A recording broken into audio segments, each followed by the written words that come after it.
কাশ্মীর সীমান্তে ভারত ও পাকিস্তানের মধ্যে উত্তেজনা ক্রমেই বাড়ছে। পেহেলগাঁও হামলার পর দুই দেশের সম্পর্ক চরমে পৌঁছেছে।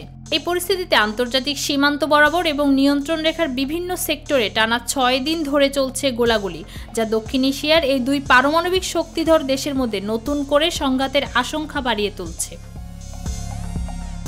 এনডিটিভির এক প্রতিবেদনে জানা গেছে, মঙ্গলবার রাত থেকে বুধবার ভোর পর্যন্ত জম্মু ও কাশ্মীর সীমান্তের পারগাওয়াল, নওশেরা, সুন্দরবানি ও আখনুর সেক্টরে পাকিস্তানের পক্ষ থেকে ভারতীয় সেনাদের লক্ষ্য করে গুলি চালানো হয়। ভারত দাবি করেছে পাকিস্তান বিনা প্ররোচনায় যুদ্ধবিরতির শর্ত লঙ্ঘন করেছে এবং সীমান্তে অযাচিত ছোট অস্ত্র ব্যবহার করছে। এর পাল্টা জবাবে ভারতও কার্যকরভাবে গুলি ছুড়ছে বলে জানানো হয়। যদিও এখন পর্যন্ত কোনো হতাহতের খবর পাওয়া যায়নি, তবে সীমান্ত জুড়ে তীব্র আতঙ্ক বিরাজ করছে।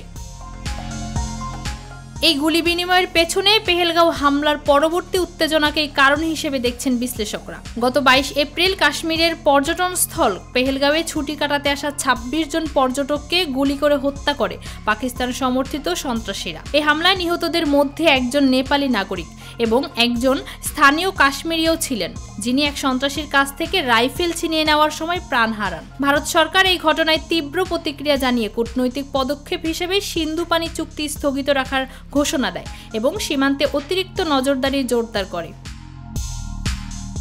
পাকিস্তানি পদক্ষেপকে যুদ্ধের উস্কানি হিসেবে বর্ণনা করেছেন এবং যুদ্ধের সম্ভাব্যতা নিয়ে প্রকাশ্যে উদ্বেগ জানিয়েছে। এমন উত্তেজনার মাঝে দুই দেশের মধ্যে প্রতিদিনই সংঘর্ষের খবর আসছে, যা পরিস্থিতিকে ক্রমেই অনিয়ন্ত্রিত করে তুলছে।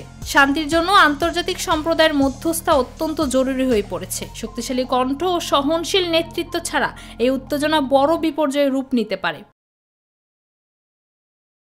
ফৌজিয়া আক্তার, নিরপেক্ষ নিউজ ডেস্ক।